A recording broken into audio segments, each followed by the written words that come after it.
അല്ലാഹുവിന്റെ പ്രവാചകൻ സ്വല്ലല്ലാഹു അലൈഹി വസല്ലമ തങ്ങൾ ചോദിക്കുന്ന സ്വഹാബ, സ്വർഗത്തിലേക്ക് പോകാൻ പറ്റുന്ന ഒരു എളുപ്പ വഴി ഞാൻ നിങ്ങൾക്ക് പറഞ്ഞു തരട്ടെയോ? അല്ലാഹുവിന്റെ സ്വർഗത്തിലേക്ക് കടന്നു പോകാനുള്ള ഒരു എളുപ്പ വഴി പറഞ്ഞു തരട്ടെയോ എന്ന് നബി തങ്ങൾ തന്റെ അനുചരന്മാരോട് ചോദിക്കുമ്പോ അവര് പറയുന്നു, യാ റസൂലല്ലാഹ്, ബലാ യാ റസൂലല്ലാഹ്, ഒന്ന് പറഞ്ഞു തന്നാലും നബിയേ. അല്ലാഹുവിന്റെ പ്രവാചകൻ തന്റെ അനുചരന്മാരോട് പറഞ്ഞു കൊടുക്കുകയാണ്, ഈ വഅദ് കേൾക്കാമെന്ന് എന്റെ പ്രിയപ്പെട്ട സഹോദരങ്ങളോട് സഹോദരിമാരോട് പറയുകയാ. പാലരുവികളും തേനരുവികളും ഒഴുകുന്ന പടച്ച റബ്ബിന്റെ അനുഗ്രഹങ്ങൾ കൊണ്ട് നിറച്ച സ്വർഗമുണ്ടല്ലോ, ആ സ്വർഗത്തിലേക്ക് കടന്നു പോകാനുള്ള എളുപ്പ വഴി എന്തെന്നറിയുമോ? ഇന്ന് വഅദ് കഴിഞ്ഞ് വിടന്ന് പിരിഞ്ഞ് നിന്റെ വീട്ടിലേക്ക് നടന്നു പോവുകയാണ്. നിങ്ങളുടെ വീട്ടിലേക്ക് വഴിയിലൂടെ നടന്നു പോകുമ്പോ ആ വഴിയിൽ ഒരു കല്ല് കിടക്കുന്നോ, ഒരു കമ്പ് കിടക്കുന്നോ, ഒരു കുപ്പിച്ചില്ല് കിടക്കുന്നോ, വഴിയിലൂടെ നടന്നു പോകുന്ന മനുഷ്യന് ഉപദ്രവമായ എന്തെങ്കിലും ഒരു വസ്തു വഴിയിൽ കിടക്കുന്നത് കണ്ടാൽ നീ അതെടുത്തു മാറ്റിക്കളഞ്ഞാൽ, നീ അതെടുത്തൊന്ന് ഒഴിവാക്കിയ നിനക്ക് സ്വർഗത്തിലേക്ക് പെട്ടെന്ന് പോകാൻ കഴിയുമെന്ന് ആദരവായ പ്രവാചകൻ നബി മുഹമ്മദ് മുസ്തഫ സല്ലല്ലാഹു അലൈഹി വസല്ലമ തങ്ങൾ പറയുകയാണ്, വഴിയിൽ കിടക്കുന്ന ജനങ്ങൾക്ക് ഉപദ്രവമായ വസ്തുക്കൾ എടുത്തു മാറ്റിയാൽ സ്വർഗത്തിലേക്ക് പെട്ടെന്ന് പോകാമെന്ന് നബി തങ്ങൾ പറയുമ്പോ സ്വഹാബത്തിന് വല്ലാത്ത സന്തോഷമായി. നബി തങ്ങളുടെ മുമ്പിലിരിക്കുന്ന സന്തോഷത്തോടെ ഇരിക്കുന്ന സ്വഹാബത്തിനോട് പ്രവാചകൻ അവിടെന്ന് ചോദിക്കുന്നു, സ്വഹാബ, നരകത്തിലേക്ക് പെട്ടെന്ന് വീണു പോകുന്ന ഒരു പാപം ഞാൻ പറഞ്ഞു തരട്ടെയോ? പടച്ചവനെ, പ്രവാചകൻ അവിടെന്ന് ചോദിക്കുകയാണ്, അല്ലാഹുവിന്റെ ഭയാനകമായ അദാബുകൾ കൊണ്ട് നിറച്ച നരകമുണ്ടല്ലോ, ആ നരകത്തിലേക്ക് പെട്ടെന്ന് വീണു പോകുന്ന ഒരു പാപം പറഞ്ഞു തരട്ടെയോ? യാ റസൂലല്ലാഹ്, എന്താണ് നബിയേ, എന്താണ് നബിയേ? വഅദ് കേൾക്കാമെന്ന പെങ്ങളെ, അതാ ഉയരമുള്ള സ്ഥലത്ത് നിന്നൊരു കല്ലെടുത്ത് താഴേക്കിട്ടാൽ എത്ര സ്പീഡിലാണോ അത് താഴെ വന്ന് വീഴുന്നത്, ഇതുപോലെ നരകത്തിലേക്ക് വീണു പോകുന്ന ഒരു പാപം പറഞ്ഞു തരാ. വാപ്പാ കെട്ടിക്കിട്ടിരിക്കുന്ന മൃഗമുണ്ടല്ലോ, പറഞ്ഞാൽ അനുസരിക്കാത്ത മൃഗമുണ്ടല്ലോ, അത് കയറ് പൊട്ടിച്ചിട്ട് ഓടുന്നത് പോലെ സ്പീഡിൽ നരകത്തിൽ വന്ന് വീഴുന്ന ഒരു തെറ്റ് ഞാൻ നിനക്ക് പറഞ്ഞു തരട്ടെയോ? അല്ലാഹുവിന്റെ പ്രവാചകൻ അവിടെന്ന് പറയുകയാ, ഈ സദസ്സിലിരിക്കുന്ന എല്ലാവരും എന്റെ പ്രിയപ്പെട്ടവര്, പരിശുദ്ധമായ ഖുർആൻ, അല്ലാഹുവിന്റെ കലാമായ ഖുർആൻ, 114 സൂറത്തുകള്, 6600 പരം വരുന്ന ആയത്തുകള്, ഈ ഖുർആനിലെ ഒരുപാട് സൂറത്തുകൾ ഹൃദയത്തിൽ കൊണ്ട് നടക്കുന്നവരുണ്ടല്ലോ, കാണാതെ പഠിച്ചവരുണ്ടല്ലോ, ഒരുപാട് സൂറത്തുകള്, ഒരുപാട് ആയത്തുകള്. ഞാനും നിങ്ങളും മദ്രസയിൽ പഠിക്കുന്ന കാലം മുതൽ ഓതിയവരാ, പഠിച്ചവരാ. പക്ഷേ ഓർമ്മയുണ്ടോ വാപ്പാ, നീ അല്ലാഹുവിന്റെ പരിശുദ്ധമായ ഖുർആനിലെ ഒരുപാട് സൂറത്തുകൾ 30-ാമത്തെ ജുസുവില് ഒരുപാട് സൂറത്തുകൾ പഠിച്ചല്ലോ. ആയത്തുൽ കുർസി, ആമനർ റസൂൽ തുടങ്ങുന്ന ഒരുപാട് ആയത്തുകൾ പഠിച്ചല്ലോ. ഓർമ്മയുണ്ടോ പെങ്ങളെ, ഓർമ്മയുണ്ടോ പെങ്ങളെ? നബി തങ്ങൾ പറയുന്ന സ്വഹാബ, അല്ലാഹുവിന്റെ വിശുദ്ധമായ ഖുർആൻ പഠിച്ചിട്ട് മറന്നു കളഞ്ഞ അവൻ നരകത്തിലേക്ക് പെട്ടെന്ന് വീണു പോകുമെന്ന് ആദരവായ പ്രവാചകൻ നബി മുഹമ്മദ് മുസ്തഫ സല്ലല്ലാഹു അലൈഹി വസല്ലമ തങ്ങൾ പഠിപ്പിക്കുമ്പോ എന്റെ പ്രിയപ്പെട്ടവരെ, ഞാനും നിങ്ങളും പഠിച്ചവരാണ്, ഒരുപാട് സൂറത്തുകൾ പഠിച്ചവരാണ്. ഓർമ്മയുണ്ടോ? ഓതിയെടുക്കാൻ സമയമുണ്ടോ? നിസ്സാരമായി പോയില്ല പെങ്ങള്. അല്ലാഹുവിന്റെ വിശുദ്ധമായ ഖുർആൻ നീ കാണാതെ പഠിച്ച സൂറത്തുകള് ഒന്ന് ഓതിയെടുക്കാൻ നിനക്ക് സമയമില്ല, നിസ്സാരമായി പോയി. അതിന്റെ വില നിനക്കറിയുന്നില്ല, അതിന്റെ സ്ഥാനം എന്താണെന്ന് നിനക്കറിയുന്നില്ല. നമ്മുടെ വീടിന്റെ അലമാരിയുടെ മുകളിൽ പൊടിയടിച്ച് കിടക്കുകയാണ്, ടിവിയുടെ അടിയില്, കട്ടിലിന്റെ അടിയില്. മദ്രസ കഴിഞ്ഞ് വരുന്ന കുട്ടി വലിച്ചെറിയുകയാണ്, കട്ടിലിനടിയിലാണ് പരിശുദ്ധമായ ഖുർആൻ കിടക്കുന്നത്. ആദരിക്കുന്നില്ല, ബഹുമാനിക്കുന്നില്ല, അതിന് കൊടുക്കേണ്ട സ്ഥാനം നമ്മൾ കൊടുക്കുന്നില്ല. അല്ലാഹു അല്ലാഹുവിന്റെ പള്ളിക്കകത്ത് അലമാരിക്കകത്ത് അടുക്കി വെച്ചിരിക്കുകയാണ്. 27-ാം രാവിലെ എടുക്കാനുള്ള ഒരു ഗ്രന്ഥമായി ഖുർആൻ മാറിയല്ലോ. മരിച്ചാൽ ആരെങ്കിലും മരിക്കുന്ന സമയത്ത് എടുക്കാനുള്ള ഒരു വസ്തുവായി പരിശുദ്ധമായ ഖുർആൻ നമ്മുടെ വീടിനകത്ത് അവശേഷിക്കുമ്പോ നിങ്ങൾക്ക് അതിനെക്കുറിച്ച് ഇതുവരെ തിരിഞ്ഞില്ലല്ലോ. അല്ലാഹുവിന്റെ ഖുർആനിന്റെ മഹത്വം എന്തെന്നറിയുമോ? ലൗ അൻസൽനാ ഹാദൽ ഖുർആന അലാ ജബലിൻ ലറഅയ്തഹു ഖാശിഅൻ മുതസദ്ദിയൻ മിൻ ഖശിയത്തില്ലാഹ്. നമ്മളൊക്കെ പരിഗണിക്കാത്ത ഖുർആൻ ഉണ്ടല്ലോ. ആ ഖുർആൻ എങ്ങാണ് അല്ലാഹു സുബ്ഹാനഹു വ തആല ഒരു പർവ്വതത്തിന്റെ മുകളിലാണ് ആ ഖുർആനിനെ ഇറക്കിയിരുന്നതെങ്കിൽ ആ ഖുർആൻ ഇറങ്ങിയത് കാരണം ഭയന്ന് വിറച്ചുകൊണ്ട് ആ പർവ്വതങ്ങൾ പോലും ധൂളികളായി പോകുമായിരുന്നു എന്ന് വിശുദ്ധ ഖുർആൻ. അതുകൊണ്ട് നരകത്തിലേക്ക് പെട്ടെന്ന് വീണു പോകുന്ന പാപമാണ് ഖുർആൻ പഠിച്ചിട്ട് മറക്കുന്നത്, ആയത്തുകൾ പഠിച്ചിട്ട് മറക്കുന്നത്. ഇത് പറയുമ്പോ എന്റെ ഉപ്പമാര് ചിന്തിക്കും, ഉസ്താദേ എനിക്ക് അല്ലാഹുവിന്റെ ഖുർആൻ ഓതാൻ അറിയില്ല, ഞാൻ പഠിച്ചിട്ടില്ല, എനിക്ക് ഓതാൻ അറിയില്ല, അതുകൊണ്ട് രക്ഷപ്പെടുമെന്ന് കരുതിയോ വാപ്പാ? ഖുർആൻ പഠിക്കാത്തവരെ, ഖുർആൻ ഓതാത്തവരെ, ഖുർആൻ കാണാത്തവര്, നിങ്ങളാരും അല്ലാഹുവിന്റെ പരിശുദ്ധമായ ഖുർആൻ പഠിച്ചില്ല, നിങ്ങൾ ഓതിയില്ല, നിങ്ങൾ കണ്ടില്ല. പക്ഷേ ജീവിതത്തിൽ ഒരിക്കലെങ്കിലും അല്ലാഹുവിന്റെ വിശുദ്ധമായ ഖുർആനിലെ ഒരായത്തെങ്കിലും കേൾക്കാത്ത ഏതെങ്കിലും ഒരു മനുഷ്യനുണ്ടോ? എല്ലാവരും ഖുർആൻ കേട്ടവരാ, എല്ലാവരും ഖുർആൻ കേട്ടവരാ. ഇന്നും എനിക്ക് മുമ്പ് പ്രസംഗിച്ച ഉസ്താദ് ഖുർആനിന്റെ ആയത്തോതിയല്ലോ, ഉദ്ഘാടകനും ഓതിയല്ലോ. ഇന്നലെ വരെ വാഴ പറഞ്ഞ ഉസ്താദന്മാര് മുഴുവനും ഖുർആൻ ഓതിയല്ലോ. കേൾക്കാത്ത ആരുമില്ലല്ലോ, എല്ലാവരും ഖുർആൻ കേട്ടു. ഒരു ചെവിയിലൂടെ കേട്ടു, മറു ചെവിയിലൂടെ കളയുകയാ. അങ്ങനെ കളയാനുള്ളതാണോ അല്ലാഹുവിന്റെ വിശുദ്ധമായ ഖുർആൻ? അത് കളിക്കേണ്ടതല്ലടാ ചെറുപ്പക്കാരാ. പാപ്പാ, നിനക്ക് നിസാരമായി തള്ളിക്കളയാനുള്ളതല്ല, അവഗണിക്കാനുള്ളതല്ല അല്ലാഹുവിന്റെ വിശുദ്ധമായ ഖുർആൻ. അത് അല്ലാഹുവിന്റെ കലാമാ മോളെ. പരിശുദ്ധമായ ഖുർആനിന്റെ വില നിനക്കറിയുമോ? നിസാരമാണെന്ന് നീയൊക്കെ കരുതിയോ? ഈ വഅദ് കേൾക്കാമെന്നവരോട് പറയുകയാണ്, നിങ്ങൾക്ക് ഞാൻ ഖുർആൻ ഓതിത്തരാ, ഞാൻ അല്ലാഹുവിന്റെ പരിശുദ്ധമായ ഖുർആൻ ഓതിത്തരാ. നല്ലതുപോലെ കേൾക്കണേ, നല്ലതുപോലെ കേൾക്കണേ.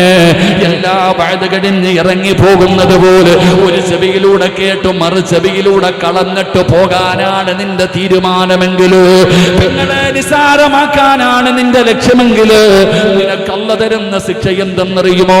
കള്ളുകുടിയന്റെയും വ്യഭിചാരിയുടെയും പലിശ തിന്നുന്നവന്റെയും നിസ്കരിക്കാത്തവന്റെയും ശിർക്ക് ചെയ്യുന്നവന്റെ ശിക്ഷയല്ല. അല്ലാഹുവിന്റെ പരിശുദ്ധമായ ഖുർആനിനെ പരിഗണിക്കാത്തവൻ, നിസാരമാക്കുന്നവൻ, അവഗണിക്കുന്നവൻ, അതിന് ബഹുമാനം കൊടുക്കാത്തവൻ, അവൻ അല്ലാഹു കൊടുക്കുന്ന ശിക്ഷ 10 ശിക്ഷ അല്ലാഹു അവന് കൊടുക്കുമെന്ന് അല്ലാഹുവിന്റെ വിശുദ്ധ ഖുർആൻ. നിസ്കാരം അല്ലാഹു പറയുക, നിസ്കരിക്ക്. 5 നേരം നിസ്കരിക്കാൻ പറയുമ്പോ മടി. എത്ര പേരുണ്ട്? നിങ്ങളൊക്കെ നിസ്കരിക്കുന്നവരാ, അല്ലാഹു ഭാഗ്യം തരുമാറാകട്ടെ. നിസ്കരിക്കൂലേ? നിസ്കരിക്കൂലേ? നിങ്ങളൊക്കെ നിസ്കരിക്കുന്നവരാ, അല്ലാഹു ഭാഗ്യം തരുമാറാകട്ടെ. പെണ്ണുങ്ങൾ നിസ്കരിക്കുമോ? നിസ്കരിക്കും. എല്ലാവരും നിസ്കരിക്കും. നിസ്കരിക്കാത്ത ആരുമില്ല, നിസ്കരിക്കാത്ത ആരുമില്ല. പക്ഷേ സമയത്താരും നിസ്കരിക്കൂല, അത്രയേ ഉള്ളൂ. അല്ലാഹു ഈമാൻ തരുമാറാകട്ടെ. സമയത്ത് നിസ്കരിക്കൂ, അതില്ല. സമയത്ത് നിസ്കരിക്കുന്ന എത്ര ആണുങ്ങളാ ഉള്ളത്? ഇതായിരിക്കണ പെണ്ണുങ്ങൾ. ഞാൻ ചോദിക്കട്ടെ, 12:30 ആകുമ്പോൾ വാങ്ക് വിളിക്കും, നീ എന്ത് ചെയ്യും? നീ മീൻ വെട്ടും, നീ പച്ചക്കറി അരിയും, നീ ചോറ് വെക്കണം, ഉപ്പേരി വെക്കണം, കുളിക്കണം. എല്ലാം കഴിഞ്ഞിട്ട് 2:45 ആകുമ്പോൾ ഒരു പോക്കുണ്ട് നിസ്കരിക്കാൻ. ഏത് വക്കത്താണെന്നൊന്നും ചോദിക്കരുത്. ആമിനാത്ത, നിനക്ക് തോന്നുന്ന സമയത്ത് നിസ്കരിക്കാനുള്ളതല്ല നിസ്കാരം. അല്ലാഹു ഇന്ന സലാത്ത കാനത്ത് അലൽ മുഅ്മിനീന കിതാബൻ മൗഖൂത. അല്ലാഹു ഒരു സമയം നിശ്ചയിച്ചിട്ടുണ്ട്, അപ്പോൾ വേണം നിസ്കരിക്കാൻ. നിനക്ക് തോന്നുന്നത് പോലെ നിസ്കരിക്കാനുള്ളതല്ല. ഫവൈലുൽ ലിൽ മുസല്ലീന അല്ലദീന ഹും അൻ സ്വലാത്തിഹിം സാഹൂൻ അല്ലദീന ഹും യുറാഊന വയംനഊനൽ മാഉ. നിനക്കുള്ളതാ വൈല്. വൈലെന്ന് പറയുന്ന നരകം നിസ്കരിക്കുന്ന നിനക്കൊക്കെ വേണ്ടി അല്ലാഹു ഒരുക്കി വെച്ചിട്ടുണ്ട്. അല്ലാഹു കാക്കുമാറാകട്ടെ. നമുക്ക് ന്യായ ഉസ്താദെ, മീൻ പറ്റിയാൽ ഞാൻ ശരീരം വിയർത്ത് നിൽക്കുകയാ. കരി പറ്റി കേട്ടിട്ടുണ്ട്. എന്താ കരി പറ്റിയ കുളി നിർബന്ധമാ? കുളി നിർബന്ധമാകുന്ന കാര്യങ്ങളിൽ പെട്ടതാണോ? മീൻ വെട്ടിയാൽ കുളി നിർബന്ധമാകുമോ? ആകുമോ? പച്ചക്കറി അരിഞ്ഞാൽ, ശരീരം വിയർത്താൽ കുളിച്ചിട്ടേ നിസ്കരിക്കാവുന്നു. നിനക്കാരാ പഠിപ്പിച്ചെന്ന്? കുളി നിർബന്ധമാകുന്ന വിഷയങ്ങളിൽ പെട്ടതാണോ അതൊക്കെ? അല്ലല്ലോ. മീൻ വെട്ടിക്കൊണ്ട് നിന്നാൽ ബാങ്ക് വിളിച്ച കയ്യും കാലും കഴുകിയിട്ട് നിസ്കരിക്കണം. അല്ലാതെ 2:30 വരെ 3:30 വരെ നീയൊക്കെ ഇട്ട് ഉരുട്ടുന്നുണ്ടല്ലോ. തരും പടച്ചവൻ, അങ്ങോട്ട് ചെന്നാൽ മതി. അള്ളാഹു കാക്കുമാറാകട്ടെ. 7 വയസ്സുള്ളവനോട് നിസ്കരിക്കാൻ കൽപ്പിക്കണം. 10 വയസ്സായിട്ട് നിസ്കരിക്കാത്തവൻ എന്ത് ചെയ്യണം? പറയണ മക്കളെ എന്ത് ചെയ്യണം? അടിക്കണം. കള്ളം പറയരുതട്ടാ. നിസ്കരിക്കാത്തതിൻ്റെ പേരിൽ മക്കളെ തല്ലിയ ഒരു വാപ്പയെങ്കിലും ഉണ്ടെങ്കിൽ ഒന്ന് കൈവക്കിക്കുക. ഒന്ന് കൈവക്കിക്കുക. ഏതെങ്കിലും നിസ്കരിക്കാത്തതിൻ്റെ പേരിൽ മക്കളെ തല്ലിയ ഒരു ഉമ്മ കൈവക്ക്. മൊബൈല് തരാത്തതിൻ്റെ പേരിൽ പട്ടിയെ തല്ലുന്ന പോലെ തല്ലിയിട്ടുണ്ട്. അല്ലാഹു പടച്ചവൻ കാക്കുമാറാകട്ടെ. നിങ്ങളെന്താ വേണ്ട, ഞാൻ നിങ്ങളെ പരിഹസിച്ചൊന്നുമല്ലടോ. ഞാൻ നിങ്ങളെ പരിഹസിച്ചൊന്നുമല്ല. ഈ കൈപൊക്കാത്തവരുടെയൊക്കെ മക്കൾ 5 നേരം പള്ളിയിൽ പോയി ജമാഅത്തായി നിസ്കരിക്കുന്നവരാണെന്ന് വിശ്വസിക്കാൻ ഞാൻ മലക്കൊന്നുമല്ല. ഞാൻ നിങ്ങളെപ്പോലെ ചോറുണ്ടെന്നവന്. അല്ലാഹു ഈമാൻ തരുമാറാകട്ടെ. ഇതാണ് നമ്മുടെ അവസ്ഥ. ഇതാണ് നമ്മുടെ അവസ്ഥ. പിന്നെ തല്ലാൻ പറ്റുമോ? ഇല്ലേ. തല്ലാനെങ്ങാനും വീട്ടിൽ പോയാൽ മക്കൾ ആ കമ്പെടുത്ത് നമ്മളെ തല്ലും. അള്ളാഹു കാക്കുമാറാകട്ടെ. അള്ളാഹുവിൻ്റെ ഖുർആൻ പഠിച്ചിട്ട് മറന്നു കളഞ്ഞ, എന്തായാലും ഖുർആൻ പഠിപ്പിക്കുന്ന സ്ഥാപനത്തിൻ്റെ ഉദ്ഘാടനം തുടങ്ങിയിരിക്കുക. ഇപ്പം തന്നെ പറയാൻ പറ്റിയ വിഷയമാണ്. അള്ളാഹു ഈമാൻ തരുമാറാകട്ടെ. ഉറക്കപ്പുറള്ള ഈമാൻ തരുമാറാകട്ടെ. ഹിഫ്ള് പഠിക്കാനൊക്കെ ഇറങ്ങുന്ന മക്കളുണ്ടല്ലോ, അൽഹംദുലില്ലാ. പേടിക്കണ്ട നിങ്ങൾ കേട്ടോ, അത് വേറെ വിഷയം. നിങ്ങൾ പേടിച്ചു പോകരുത്. ഇപ്പം തന്നെ വീട്ടിൽ ചെന്നിട്ട് പറയും, എൻ്റെ ഉമ്മ ഉസ്താദ് പറഞ്ഞു കേട്ടാ എനിക്ക് വയ്യ എന്ന് പറഞ്ഞ് പിന്തിരിയാനല്ല. അൽഹംദുലില്ലാ, നല്ല ഒരു സ്ഥാപനം അള്ളാഹു ഖിയാമത്ത് നാൾ വരെ നിലനിർത്തുമാറാകട്ടെ. യൂസുഫാജി എന്താ ഇപ്പം വന്നില്ലേ? ഹാജിയാരവിടെ നടക്കുക. യൂസുഫാജി ഇൻഷാ അല്ലാഹ് എൻ്റെ മകനക്ക് ഒരു അഡ്മിഷൻ തരണമെന്ന് ഹാജിയാരോട് പറയാനായിരുന്നു. അൽഹംദുലില്ലാ, എനിക്ക് ഒരു 3 മക്കളുണ്ട്, ആൺമക്കൾ. അൽഹംദുലില്ലാ, സിനാനിന് 8 വയസ്സ് കഴിഞ്ഞു. 8 വയസ്സുള്ള കുട്ടികൾക്ക് പഠിക്കാൻ പറ്റില്ല ഉസ്താദ്. 5 വയസ്സ് സ്കൂളിൽ 5 പാസ്സാവണം. ഓനിപ്പം 3 എങ്ങാണ്ടായതേ ഉള്ളൂ പഠിക്കാൻ. അൽഹംദുലില്ലാ, എന്തായാലും ഹാജിയാർ ഒരു അഡ്മിഷൻ തരുമെന്ന് ഞാനും കരുതുന്നു. അൽഹംദുലില്ലാ, അൽഹംദുലില്ലാ. അല്ലാഹു നമ്മുടെ മക്കളെയൊക്കെ ഹാഫിളീങ്ങളും ആലിമീങ്ങളും ആക്കി തരുമാറാകട്ടെ. എൻ്റെ പ്രിയപ്പെട്ട സഹോദരങ്ങളെ, അതൊക്കെ ജീവിതത്തിലുള്ളൂ, വേറെ ഒന്നുമില്ല. രക്ഷപ്പെടണമെങ്കിൽ ഇതൊക്കെ തന്നെ ഉള്ളൂ. ഇന്നത്തെ മക്കളുടെ കാര്യമൊന്നും പറയാതിരിക്കല നല്ലത്. അല്ലാഹു കാക്കുമാറാകട്ടെ. അപ്പോൾ ഖുർആൻ ഓതാൻ അറിയില്ലെങ്കിലും, പഠിച്ചിട്ടില്ലെങ്കിലും, ഖുർആൻ കണ്ടിട്ടില്ലെങ്കിലും, കേട്ടിട്ടുണ്ടോ? എല്ലാവരും ഖുർആൻ കേട്ടിട്ടുണ്ടല്ലോ. തമാശ ഉസ്താദന്മാർക്ക് പിരിക്കാനുള്ള ഗ്രന്ഥമാണെന്ന് നിങ്ങൾ കരുതിയേ. ഇത് ഉസ്താദന്മാർ ചുമ്മാ ഇങ്ങനെ അല്ലേ? അല്ല കാക്കാമാരെ, ഖുർആൻ എന്ന് പറഞ്ഞ കേട്ടതിരിക്കണം, അത് ചിന്തിക്കണം, നന്നാകണം. അതിനാ അല്ല തന്നെ, അല്ലാതെ രസിക്കാനല്ല.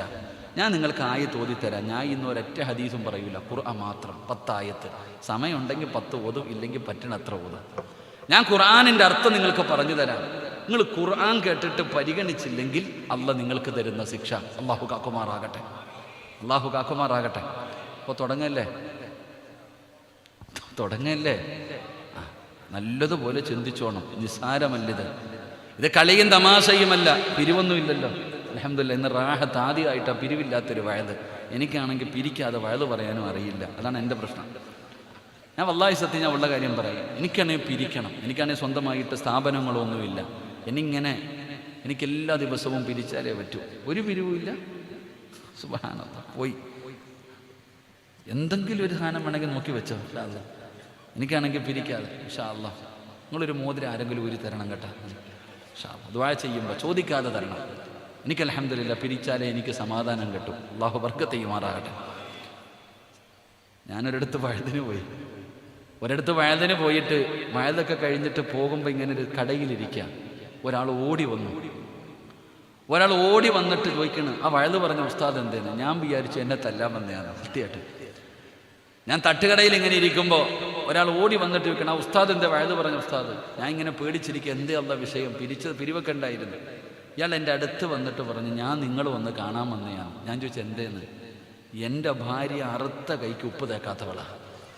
അയാൾ പറഞ്ഞൊരു മറുപടി, എൻ്റെ ഭാര്യ അറുത്ത കൈക്ക് ഉപ്പ്. നിങ്ങൾക്കത് എന്താന്ന് പറഞ്ഞാൽ മനസ്സിലാവുമെന്ന് എനിക്കറിയില്ല. ഈ അറുത്ത കൈക്ക് ഉപ്പ് തേക്കാന്ന് പറഞ്ഞാൽ ഒരു മനുഷ്യനെയും സഹായിക്കാത്ത ആള്, അവളുടെ കൂടപ്പുറപ്പിനെ പോലും അവളെ സഹായിക്കാത്തവളാ.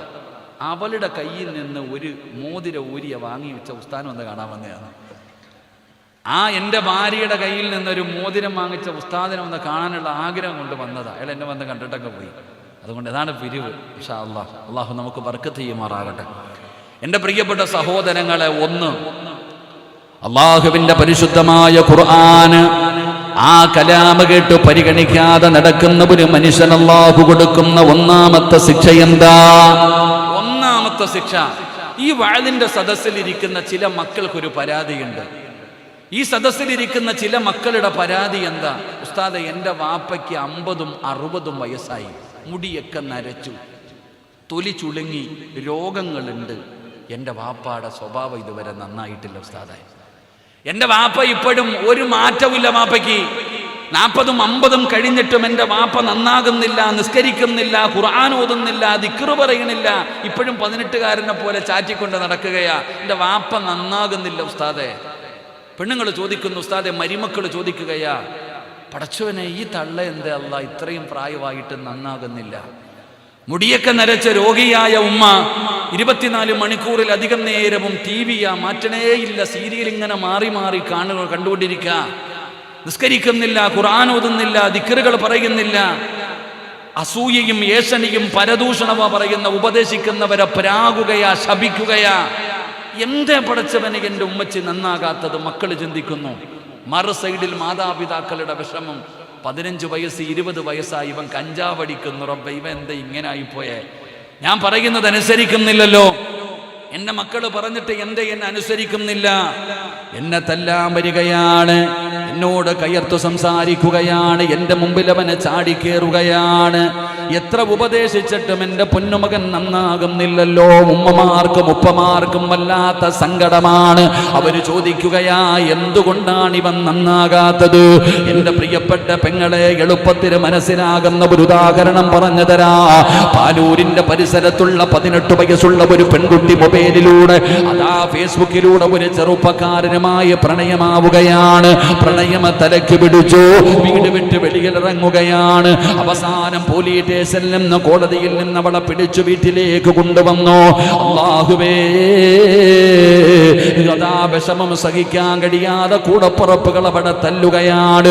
തന്റെ പൊന്നാരമകളെ പിടിച്ചു കൊണ്ടുവന്ന് തല്ലുമ്പോ 9.5 മാസക്കാലം ഗർഭം ചുമന്ന് മരണവേദനയുടെ വേദനയെന്നെന്ത് പ്രസവിച്ച മാതാവിനെ സഹിക്കാൻ കഴിയാതെ ഓടിച്ചെന്നിട്ട് പറയുന്നു, എന്റെ പൊന്നുമോളെ ഒന്നും ചെയ്യരുത് എന്ന് പറഞ്ഞുകൊണ്ട് 18കാരിയെ കെട്ടിപ്പിടിച്ചുകൊണ്ട് ഉമ്മ കരഞ്ഞുകൊണ്ട് പറയുന്നു, മോളെ, അവൻ നമ്മുടെ മതമല്ല, അവൻ മുസ്ലിമല്ല, അവൻ മോശക്കാരനാണ്. എന്റെ പൊന്നുമകൾ അവനെ മറക്കണേ എന്ന് ജനത നൊന്തു പ്രസവിച്ച മാതാവ് നിലവിളിച്ചുകൊണ്ട് 18കാരിയുടെ കയ്യിൽ പിടിച്ച് യാചിക്കുകയാ. പടച്ചവനെ അനങ്ങുന്നില്ല, അവളുടെ തീരുമാനത്തിൽ മാറ്റമില്ല. ഉമ്മ പരാജയപ്പെട്ടു. പടച്ചവനെ ചിരിക്കുന്ന മുഖത്തോടെ വീടിനകത്ത് നടന്നിരുന്ന ജന്മം കൊടുത്ത പിതാവുണ്ടല്ലോ, നാണിച്ച് തല താഴ്ത്തിപ്പിടിച്ചു 18കാരിയുടെ മുമ്പിൽ വന്ന് കരയുകയാ. ഉപ്പാന നാണം കെടുത്തരുത്, നാട്ടുകാരുടെ മുമ്പിൽ ഇനി തല ഉയർത്തി നടക്കാൻ കഴിയില്ല.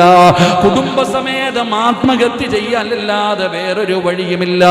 എന്റെ പൊന്നുമോളവനെ മറക്കണമെന്ന് വാപ്പ പറഞ്ഞു നോക്കി, പരാജയപ്പെട്ടു.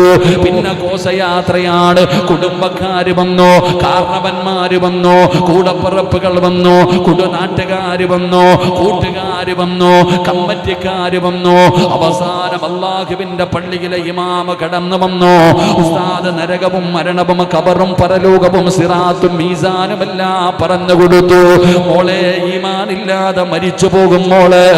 എന്തൊക്കെ ഉപദേശിച്ചിട്ടും അവളുടെ തീരുമാനത്തിൽ മാറ്റമില്ല. അവസാനം പടച്ചവനെ കോടതിയിൽ വെച്ച് ജഡ്ജി ചോദിക്കുകയാ, 18 കൊല്ലം പൂറ്റി വളർത്തിയ മാതാപിതാക്കളെ വേണോ? 18 ദിവസം മുമ്പ് പരിചയപ്പെടണോ? ഒരു പേടിയുമില്ലാതെ അവള് പറയും, എന്റെ ഉപ്പയെയും ഉമ്മയെയും എനിക്ക് വേണ്ട, എനിക്ക് മതം വേണ്ട, എനിക്ക് ഇന്നവരെ കണ്ടവനെ മതിയെന്ന് പറഞ്ഞവന്റെ കയ്യിൽ പിടിച്ചുകൊണ്ട് വരാന്തയിലൂടെ ഇറങ്ങി പോകുമ്പോ ഉമ്മയും വാപ്പയും നിലവിളിക്കുകയാ, കരയുകയാ, യാചിക്കുകയാ, പോകല്ലേ മോളെ, നാണം കെടുത്തല്ലേ മോളെ. മാതാപിതാക്കള് കടന്ന് നിലവിളിക്കുമ്പോഴും ഒരു മടിയുമില്ലാതെ അവരുടെ ദേവാലയത്തിൽ പോയി കല്യാണം നടത്തിയിട്ട് അതിന്റെ ഫോട്ടോ പോലും അതാ സ്റ്റാറ്റസ് വെക്കുന്ന യുവത്വമേ. ഉമ്മ ചിന്തിക്കുന്നു, പടച്ചവനെ, എന്റെ മോളെന്തേ ഇങ്ങനെയായി പോയത്? എന്റെ മുഖമൊന്ന് വാടിയാൽ കരയുന്നവളായിരുന്നല്ലോ, ഉപ്പാനെ വല്ലാതെ സ്നേഹിച്ച മകളായിരുന്നല്ലോ. എന്തേ പടച്ചവനെ എന്റെ പൊന്നുമോൾ ഇങ്ങനെയായി പോയത്? അതിന് അതിന്റെ കാരണമാണ് ഞാൻ പറയുന്നത്. അല്ലാഹുവിന്റെ വിശുദ്ധമായ ഖുർആൻ കേട്ടിട്ട് പരിഗണിക്കാത്ത മനുഷ്യ, നിങ്ങൾക്ക് അല്ലാഹു ഒരുക്കി വച്ചിരിക്കുന്ന ഒന്നാമത്തെ ശിക്ഷ എന്താ? അല്ലാഹു പറയുകയാ, വമൻ അളിലമു മിമ്മൻ ദുക്കിറ ബിആയാതി റബ്ബി ഫഅറള അൻഹാ വനസിയ മാ ഖദ്ദമത് യദാ. അല്ലാഹുവിന്റെ വിശുദ്ധമായ ഖുർആൻ എവിടെന്ന് പറയുകയാണ്, അല്ലാഹുവിന്റെ കലാം കേട്ട് പരിഗണിക്കാതെ നിസാരമാക്കി അതിനെ അവഗണിച്ചുകൊണ്ട് നടക്കുന്ന ഒരു മനുഷ്യൻ അല്ലാഹു കൊടുക്കുന്ന ഒന്നാമത്തെ ശിക്ഷ, വഇൻ തദഊഹും ഇലൽ ഹുദാ ഫലൻ യഹ്തദൂ ഇദൻ അബദാ. അല്ലാഹുവാണ് പറയുന്നത്, വഇൻ തദഊഹും ഇലൽ ഹുദാ ഫലൻ യഹ്തദൂ ഇദൻ അബദാ. നന്നാകില്ല വാപ്പാ, ഒരു കാലത്തും നന്നാകില്ല വാപ്പാ. അല്ലാഹുവിന്റെ ഖുർആനാണ് പറയുന്നത്, അവരുടെ ഹൃദയത്തിനകത്തേക്ക് ഹിദായത്തിന്റെ വെളിച്ചം പിന്നെ കേറൂല, ഈമാനിന്റെ പ്രകാശം കേറൂല. അവര് നന്നാകില്ല വാപ്പാ, അവര് നന്നാകില്ല വാപ്പാ. പടച്ചവനെ, 18കാരിയോട് ഉമ്മ കരഞ്ഞില്ലേ, വാപ്പ കരഞ്ഞില്ലേ? കൂടപ്പുറപ്പും കുടുംബക്കാരും കാരണവന്മാരും കൂട്ടുകാരും ഉസ്താദ് നരകവും കബറും മരണവും പറഞ്ഞില്ലേ? അവള് ചലിച്ചില്ലല്ലോ, അവള് മാറിയില്ലല്ലോ. എന്തേ കാരണമെന്നറിയുമോ? നിങ്ങളാരും ഉപദേശിച്ചത് അവള് കേട്ടില്ല. നിങ്ങളെത്ര ഉപദേശിച്ചിട്ടും കാര്യമില്ല, നിങ്ങളെത്ര ഉപദേശിച്ചിട്ടും കാര്യമില്ല. അവര് കേൾക്കൂല വാപ്പാ, അവള് കേൾക്കൂല പെങ്ങള്. ഞാൻ പറഞ്ഞതല്ല, അല്ലാഹു പറയുകയാണ്, വൈദ് ഖാല മൂസാ ലിഖൗമിഹി യാ ഖൗമി ലിമ തുഊനനി വഖദ് തഅലമൂന അന്നി റസൂലുള്ളാഹി ഇലൈക്കും ഫലമ്മാ സാഗൂ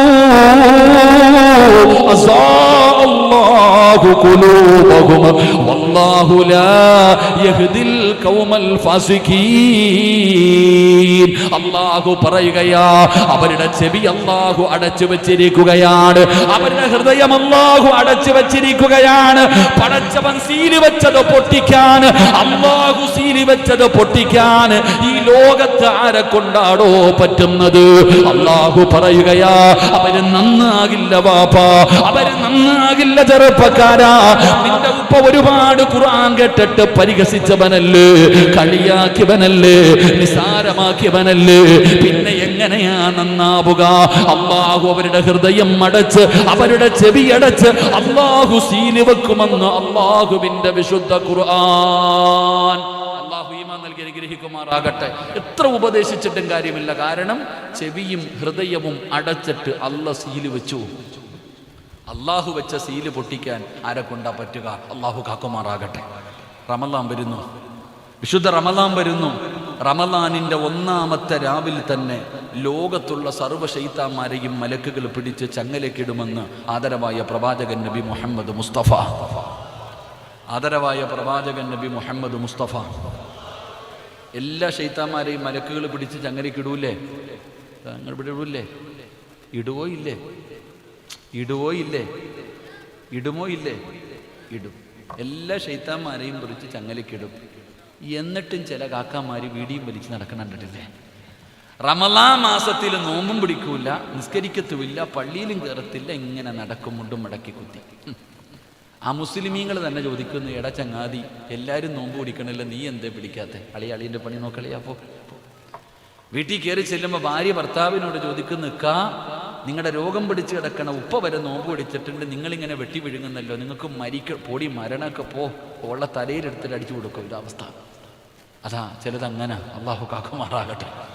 അള്ളാഹ് എഴുതി അങ്ങ് തെള്ളിക്കളയും ചിലതിനെ, പിന്നെ നന്നാക്കാൻ. ഞാൻ ചുമ്മാതല്ല ഉസ്താദം, തങ്ങളൊക്കെ ഇരിക്കണമല്ലോ ചോദിക്കുക. ആയത്തിൻ്റെ അർത്ഥം അള്ളാഹു പറയുകയാ ഒരു കാലത്തും അബദാന്നാ ഖുർആൻ പറഞ്ഞത്. അവരുടെ ഹൃദയത്തിൽ അള്ളാഹു ഈമാനിന്റെ വെളിച്ചം പിന്നെ കേറ്റൂല. അള്ളാഹു കാക്കുമാറാകട്ടെ. എടാ, നിനക്ക് നന്നാകണമെന്ന് നിനക്ക് തോന്നണം, അല്ലാതെ അള്ളാഹ് നന്നാക്കൂല. അതുകൊണ്ട് തന്നെ ആ 99 പേരെ കൊന്ന ഒരു മനുഷ്യന്റെ ചരിത്രം അറിയുമല്ലോ. ഓൻ 99 പേരെ കൊന്നപ്പോഴാ ഓൻ ചെയ്യുന്നത് തെറ്റാണെന്ന് തോന്നിയേ. അള്ളാഹുവേ, ഞാൻ ചെയ്യുന്നത് തെറ്റാണല്ലോ, പാവമാണല്ലോ, ഞാൻ 99 പേരെ കൊന്നല്ലോ, ഒന്ന് നന്നാകണം. അങ്ങനെ നടന്നു പോകുമ്പോൾ ഒരു കാക്കാനെ കണ്ടു, ഒരാളെ കണ്ടു. അദ്ദേഹം ചോദിച്ചു, ഞാൻ 99 പേരെ കൊന്നിട്ടുണ്ട്, അല്ല എനിക്ക് പുറത്തു തരുമോ? ഈ മനുഷ്യൻ പറഞ്ഞു, നിനക്കോ? 99 പേരെ കൊന്ന നിനക്കല്ല പുറത്തു തരാനോ? നീ നരകത്തിലട, ഒരിക്കലും നീ സ്വർഗത്തിൽ പോകില്ല. എന്നാൽ പിന്നെ നീയും കൂടെ പോടാന്ന് പറഞ്ഞിട്ട് 100 അങ്ങ് തികച്ചു. 100 അവനെയും തട്ടി. ഈ സ്ഥലത്തിൻ്റെ പേരെന്താപ്പാ? പുത്തൂര്. അടികൊള്ളുന്നത് ചെണ്ട, പണം വാങ്ങുന്നത് ഒരു പഴഞ്ചൊല്ലില്ലേപ്പാ? വഴുതു പറയുന്ന ഉസ്താദിന് പച്ചവെള്ളം പോലും പോലും ഇല്ല. കേൾക്കാവുന്നവർക്ക് നിങ്ങളെന്താ കുടിക്കണേ? താത്താമാർക്കൊക്കെ കടിയും ചായയും കുടിച്ചോ, അവരഭിവിഐപികൾ. ശരി, അള്ളാഹു ഹൗദുൽ കൗസർ കുടിക്കാൻ ഭാഗ്യം തരുമാറാകട്ടെ. ഈ മനുഷ്യ അപ്പം 100 അങ്ങ് തികച്ച് സെഞ്ചുറി അടിച്ചു. എന്നിട്ട് ഇയാൾക്കൊരു കുറ്റബോധം, ഞാൻ 100 തികച്ചല്ലോ അല്ല. അപ്പം നോക്കുമ്പോൾ ഒരു ഉസ്താദ് വരുന്നുണ്ട്, ഒരറിവ് പഠിച്ച ഉസ്താദ് വരുന്നുണ്ട്. ഉസ്താദിൻ്റെ അടുക്ക പോയിട്ട് പറഞ്ഞു, 99 1 100 തികച്ചിട്ട് വരികയാ, അല്ല എനിക്ക് പുറത്തു തരുമോ? നിങ്ങൾ ഇതിൽ നിന്ന് പഠിക്കേണ്ട ഒരു ഉദാഹരണം ഞാൻ പറയാം. മസ്അല ചോദിക്കുമ്പോൾ എപ്പോഴും കമ്മിറ്റിക്കാരോടല്ല ചോദിക്കേണ്ടത്, പള്ളിയിലെ ഖത്തീബിനോട് ചോദിക്കണം. അല്ലാഹു ഈമാൻ തരുമാറാകട്ടെ. ആരോട് ചോദിക്കണം? ഇസ്ലാമിൻ്റെ നിയമങ്ങൾ മസ്അല ചോദിക്കുമ്പോൾ പ്രസിഡന്റിനോടാണ് ചോദിക്കേണ്ടത്, ഖത്തീബിനോട് ചോദിക്കണം. താടിയും തഴമ്പിലൊന്നും കാര്യമില്ല, പഠിച്ച ഉസ്താദിനോട് വേണം ചോദിക്കണം. കാരണം ആദ്യം വന്നത് താടിയും തഴമ്പുള്ള ആളാ, പക്ഷെ ഇൽമൊന്നും ഇല്ലായിരുന്നു. ഓൻ്റെ അറിവിനെ വെച്ച് പറഞ്ഞിട്ട് നിനക്ക് അല്ല പുറത്തു തരൂലെന്ന് ഓൻ പള്ളിക്കുഴി പോയി. എന്നാൽ രണ്ടാമത് കണ്ടത് ആലിമിനെ, ഉസ്താദെ എനിക്ക് അല്ല പുറത്തു തരുവോ? 100 പേരെ കൊന്നവനാ, അല്ല പുറത്തു തരും. ഇതാണ് ആലിം, ഇതാണ് പണ്ഡിതൻ. അവിടെ നിന്ന് പറഞ്ഞു, അല്ല നിനക്ക് പുറത്തു തരും. എന്നിട്ട് ഉസ്താദ് പറഞ്ഞു കൊടുത്തു, ഈ നാട് നിനക്ക് നല്ലതല്ല, അപ്പുറത്തൊരു നല്ല നാടുണ്ട്, പൊക്കോ. ഓൻ പോയി, പോകുന്ന വഴിയിൽ മരിച്ചുപോയി. ആ മനുഷ്യൻ അവിടെ നിന്ന് പോകുന്ന വഴിയിൽ മരിച്ചു. മരിച്ച ഉടനെ സ്വർഗത്തിന്റെ മലക്കും വന്നു, നരകത്തിന്റെ മലക്കും വന്നു. സ്വർഗത്തിന്റെ മലക്കുകൾ പറഞ്ഞു, ഇവൻ ഞങ്ങൾക്കുള്ളതാ. നരകത്തിന്റെ മലക്ക് പറഞ്ഞു, തരൂല, ഇവൻ ഞങ്ങൾക്കുള്ളതാ. മലക്കുകൾ തമ്മിലടി.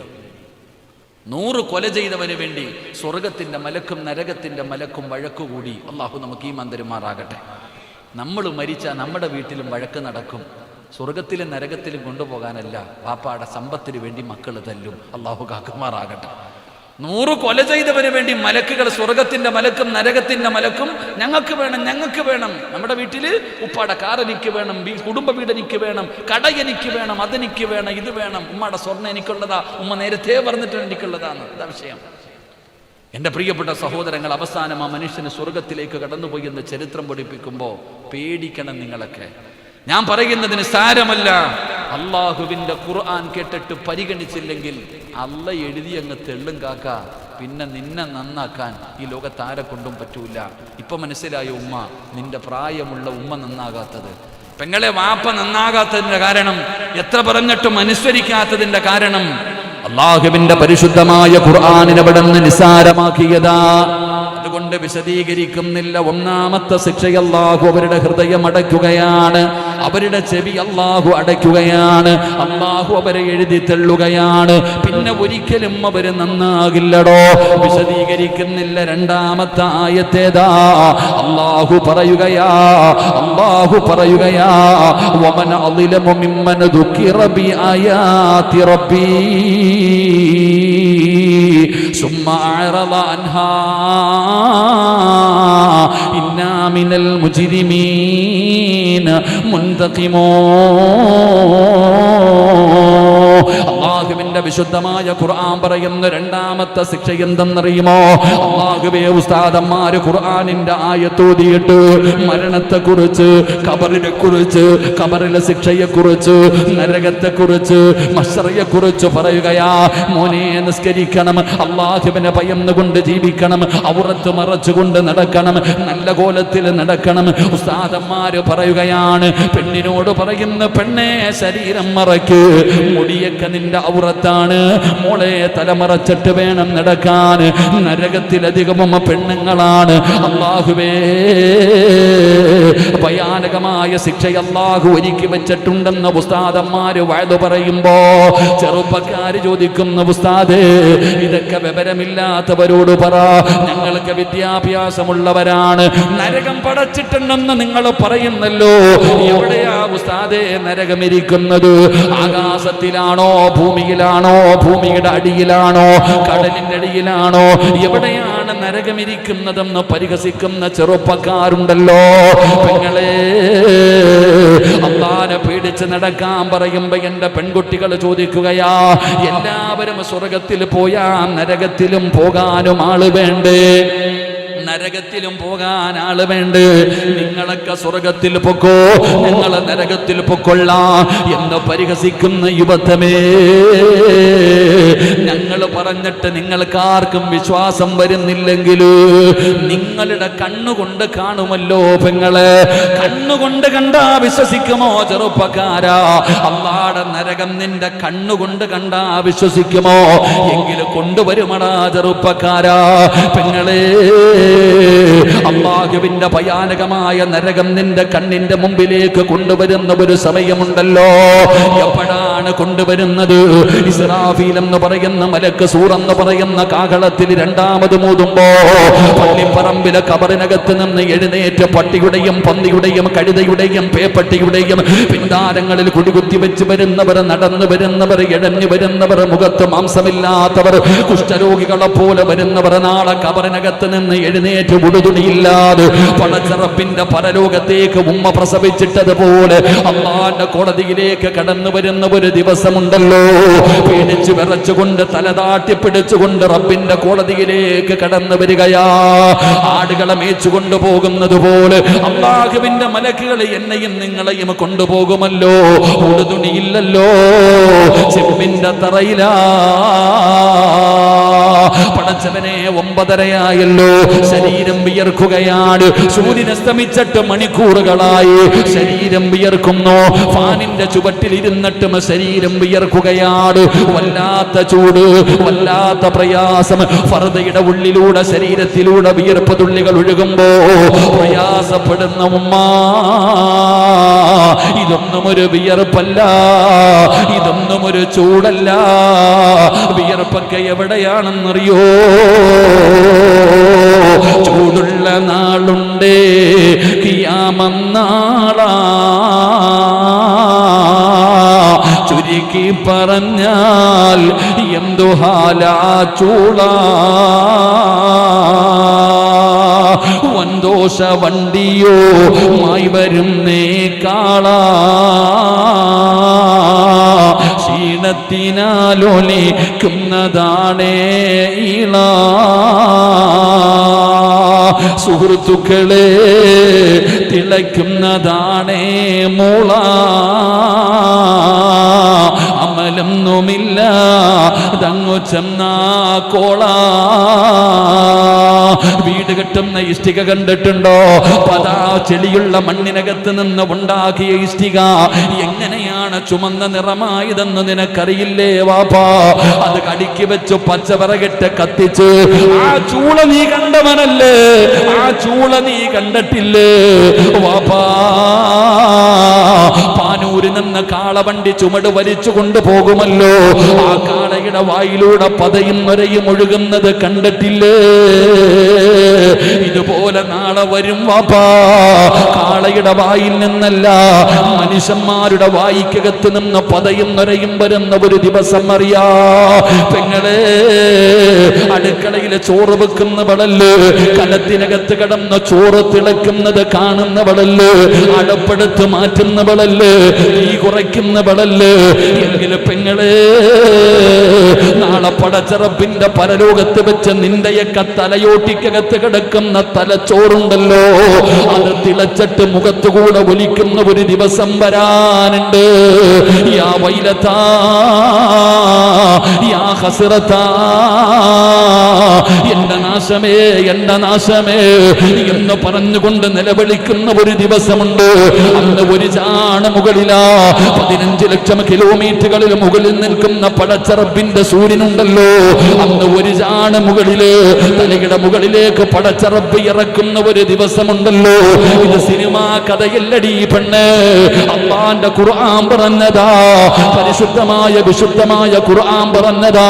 അല്ലാഹുവിന്റെ പ്രവാചകൻ പെടുത്ത നാവ് കൊണ്ട് പറഞ്ഞു തന്നതാ. ഈ പരലോകത്ത് ഇങ്ങനെ പേടിച്ചു പറച്ചു നിൽക്കുമ്പോ നിന്റെ ഉപ്പയില്ല, നിന്റെ ഉമ്മയില്ല, നിന്റെ ഭർത്താവില്ല.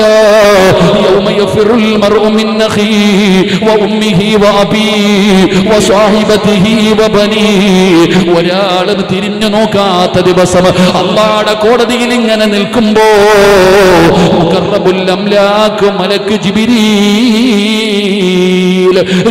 അലൈഹിസ്സലാം, നരകത്തിന്റെ കാവൽക്കാരനായ മാലിക് എന്ന് പറയുന്ന മലക്കുണ്ടല്ലോ, ആ മലക്കിന്റെ ചാരത്ത് നിന്നിട്ട് പറയുകയാ, നരകത്തെ കൊണ്ടുവാ ജിബ്രീൽ, നരകത്തെ കൊണ്ടുവാ മാലിക്. അല്ലാഹുവിന്റെ നരകത്തെ കൊണ്ടുവരാൻ അല്ലാഹു പറഞ്ഞിരിക്കുകയാണ്.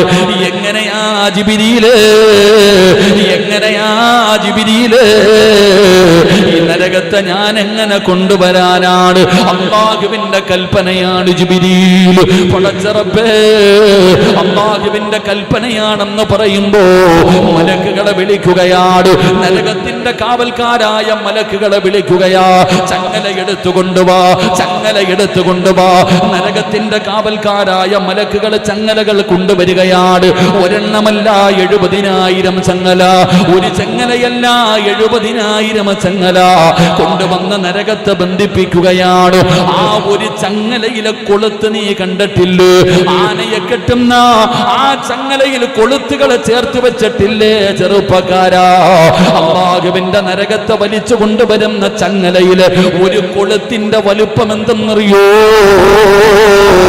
ഈ കാണുന്ന പ്രപഞ്ചത്തിനെക്കാളും വലുപ്പമാ, ഈ കാണുന്ന ലോകത്തിനെക്കാളും വലുപ്പമുള്ള കൊളുത്തുകൾ കൊണ്ടുണ്ടാക്കിയ ചങ്ങല, 70,000 ചങ്ങല നരകത്തെ ബന്ധിപ്പിക്കുകയാ. എന്നിട്ട് ഒരു ചങ്ങലയിൽ 70,000 മലക്കുകളോ. സുബ്ഹാനല്ലാഹ്. വഇദാ റഅതഹും മിൻ മകാനിൻ ബഈദ്. റബ്ബേ, കരഞ്ഞു വിളിച്ചുകൊണ്ട് തലതാഴ്ത്തി പിടിച്ചുകൊണ്ട് അല്ലാഹുവിന്റെ കോടതിയിലേക്ക് നരകത്തെ ഇങ്ങനെ കൊണ്ടുവരുമടാ ചെറുപ്പക്കാരാ. എവിടെയെന്ന് ചോദിച്ചവര്, പരിഹസിച്ച പെങ്ങള്, നാളെ നിന്റെ കണ്ണിന്റെ മുമ്പിലേക്ക് ആ നരകത്തെ ഇങ്ങനെ കൊണ്ടുവരുമ്പോ നീ പറയുമടി മോളെ, പറയുമടാ ചെറുപ്പക്കാരാ, റബ്ബനാ, എന്റെ രക്ഷിതാവായ അല്ലാഹ്, അബ്സർനാ വസമിഅനാ ഫർജിഅനാ.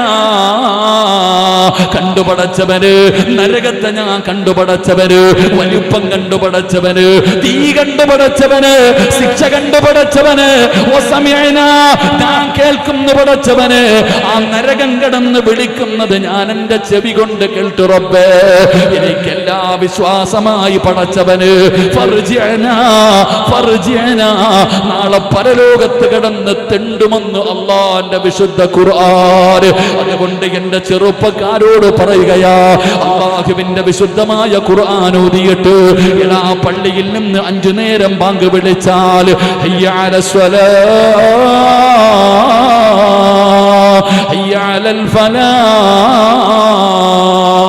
അല്ലാഹുവിന്റെ പള്ളിയിൽ നിന്ന് ബാങ്ക് വിളിച്ചാൽ ഉസ്താദന്മാര് പറയുന്നു ബാങ്ക് വിളിച്ചു, ഉമ്മമാര് പറയുന്നു മക്കളെ റോഡിൽ ഇരിക്കുന്നവനോട് പറയുന്നടാ പള്ളിയിൽ നിന്ന് ബാങ്ക് വിളിച്ചടാ, നിസ്കരിക്കാൻ പള്ളിയിൽ പോ. അപ്പൊ ചെറുപ്പക്കാര് പറയുന്ന മറുപടി, മുഅദ്ദിനിന്റെ ജോലിയാണ് ബാങ്ക് വിളിക്കൽ, അതിനാ ശമ്പളം കൊടുത്തിരിക്കണേ. പള്ളിയിലെ മുഅദ്ദിൻ എന്തിനാ ശമ്പളം കൊടുത്തിരിക്കണത്? ബാങ്ക് വിളിക്കാൻ അയാളുടെ ജോലി. എടാ നിസ്കാരം തുടങ്ങി, ഇമാമിന്റെ പണി എന്താ? നിസ്കരിക്കൽ. നമുക്കൊന്നും ഇല്ല, നമുക്ക് വെള്ളിയാഴ്ച മാത്രം പോയാൽ മതി. അങ്ങനത്തെ ഒരു വിഭാഗം അല്ലാഹു കാക്കുമാറാകട്ടെ. നിസ്കാരം അല്ലാഹു പറയുക, നിസ്കരിക്ക്. 5 നേരം നിസ്കരിക്കാൻ പറയുമ്പോ മടി. എത്ര പേരുണ്ട്? നിങ്ങളൊക്കെ നിസ്കരിക്കുന്നവരാ, അല്ലാഹു ഭാഗ്യം തരുമാറാകട്ടെ. നിസ്കരിക്കൂലേ? നിസ്കരിക്കൂലേ? നിങ്ങളൊക്കെ നിസ്കരിക്കുന്നവരാ, അല്ലാഹു ഭാഗ്യം തരുമാറാകട്ടെ. പെണ്ണുങ്ങൾ നിസ്കരിക്കുമോ? നിസ്കരിക്കും. എല്ലാവരും നിസ്കരിക്കും. നിസ്കരിക്കാത്ത ആരുമില്ല, നിസ്കരിക്കാത്ത ആരുമില്ല. പക്ഷേ സമയത്ത് ആരും നിസ്കരിക്കൂല, അത്രയേ ഉള്ളൂ. അല്ലാഹു ഈമാൻ തരുമാറാകട്ടെ. സമയത്ത് നിസ്കരിക്കൂ, അതില്ല. സമയത്ത് നിസ്കരിക്കുന്ന എത്ര ആണുങ്ങളാ ഉള്ളത്? ഇതായിരിക്കണ പെണ്ണുങ്ങൾ.